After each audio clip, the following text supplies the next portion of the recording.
Génibet, Paris-Picanly. En ce moment, profitez de 250 € de bonus de bienvenue. Bonjour à toutes et bonjour à tous, direction Vincennes pour un nouveau quintet en ce samedi 14 décembre, il s'agira du prix de Caumont. Nous évoquerons donc cette course dans la première partie de l'émission et dans la deuxième, comme d'habitude, j'aurai des coups de cœur et des infos à vous indiquer pour les autres courses du programme. Avec vous, savez sans doute, des interviews disponibles gratuitement sur Canal Turf. N'hésitez pas à aller les consulter. Sachez également qu'il vous est possible de liker ce programme et de le partager via nos supports sociaux. Donc pour ce quintet du samedi 14 décembre, prix de Caumont, j'ai fait confiance au numéro 9, Idéal de Rivray. C'est un bon cheval, il a été préservé, il a toujours été estimé par son mentor Kevin Whiteley. C'est un cheval de qualité, il a bien gagné dernièrement à Chartres, il a fait un truc ce jour-là, puisque le cheval est parti parmi les derniers, il a contourné le peloton avant de s'imposer en force. Sa préparation s'est très bien déroulée, le cheval sera pieds nus, il est au mieux, et pourrait bien offrir un joli cadeau d'anniversaire à son entraîneur, qui fêtera donc son anniversaire en ce samedi 14 décembre. Donc numéro 9, Idéal de Rivray, à mon avis, s'il part sur la bonne jambe, il est capable de mettre tout le monde d'accord. Je lui poserai principalement le 12, Iris Intense, et le numéro 11, à savoir Iliano des Plaines, affiché premier-deuxième d'une épreuve de Maccabi, disputée fin novembre sur plus court, mais l'allongement de distance ne va pas déranger.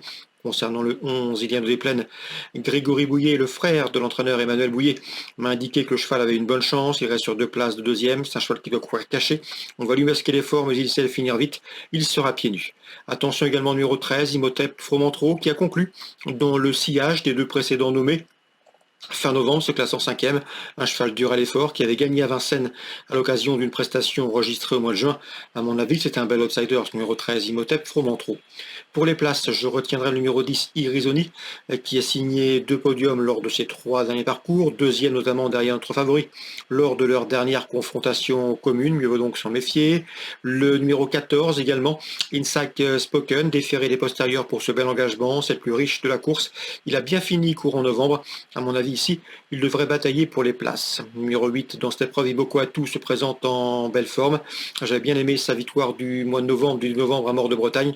On s'en méfiera, tout comme le numéro 2, Ilio Matto, qui lui aussi reste sur un succès comme bon nombre de ses rivaux du jour, et un succès obtenu à Maucanchi récemment, à l'occasion d'une prestation enregistrée le 13 novembre. Une confirmation qui s'est attendue, condition qu'il se montre sage, ce qui n'est pas toujours le cas avec le numéro 2, Ilio Manto.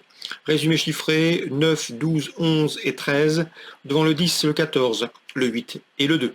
En canon partant, on pourrait s'intéresser au numéro 5 dans cette épreuve, à savoir Ipsos de Banville. On se retrouve pour les coups de cœur. En ce moment, profitez de 250 € de bonus de bienvenue. On se retrouve pour évoquer les coups de cœur de ce samedi. On va parler tout d'abord du prix Emmanuel Margouti.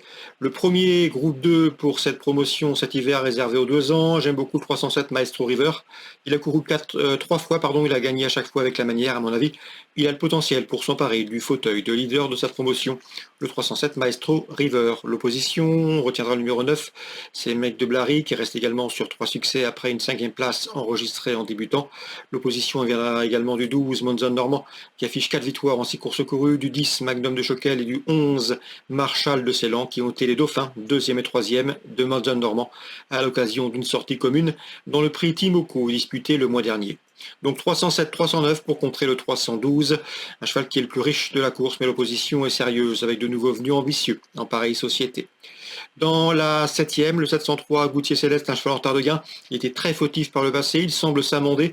D'ailleurs, ses 4 dernières sorties, et plutôt ses 5 dernières sorties de remontée, ont été couronnées de victoires. Il sera pieds nus, à mon avis. S'il est sage, il peut parfaitement poursuivre cette moisson victorieuse. Je lui poserai principalement le numéro 8 heuristique, qui a bien gagné dernièrement le 26 novembre.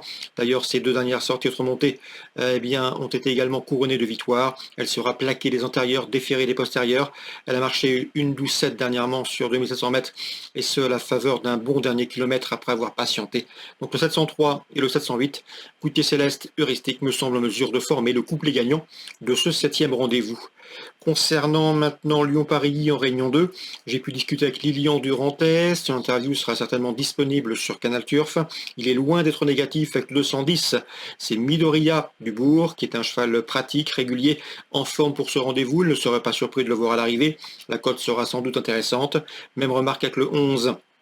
C'est Mercedes du loisir, présenté par Arnaud Rosoni, qui nous l'a présenté comme un cheval capable de lutter pour les places dans ce genre de tournoi. Là aussi, la cote, à mon avis, va être intéressante.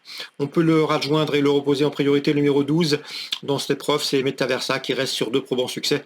Et vu le style de ses victoires, elle ne devrait pas en rester là. Donc le 212, l'opposition pour des cotes, le 10 et le 11. Voilà donc pour Lyon-Paris, Réunion 2. Et pour la Réunion 5 à Cagnes-sur-Mer, je sais que l'écurie Hervé Chauvelafay, plutôt Quentin Chauvelafay, m'avait parlé en bien du 807 Infinity Jet, qui a été préparé pour ce rendez-vous. L'opposition est dans ses cordes. Seul son numéro 7, peu enviable derrière l'autostart, peut contrarier les plans de ce déplacement.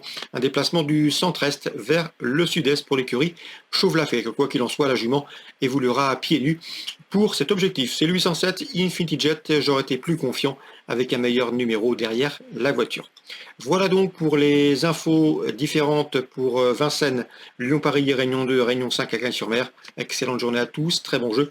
N'oubliez pas de partager ce programme s'il vous a donné satisfaction. Génibet, Paris Hippique en ligne. En ce moment, profitez de 250 € de bonus de bienvenue.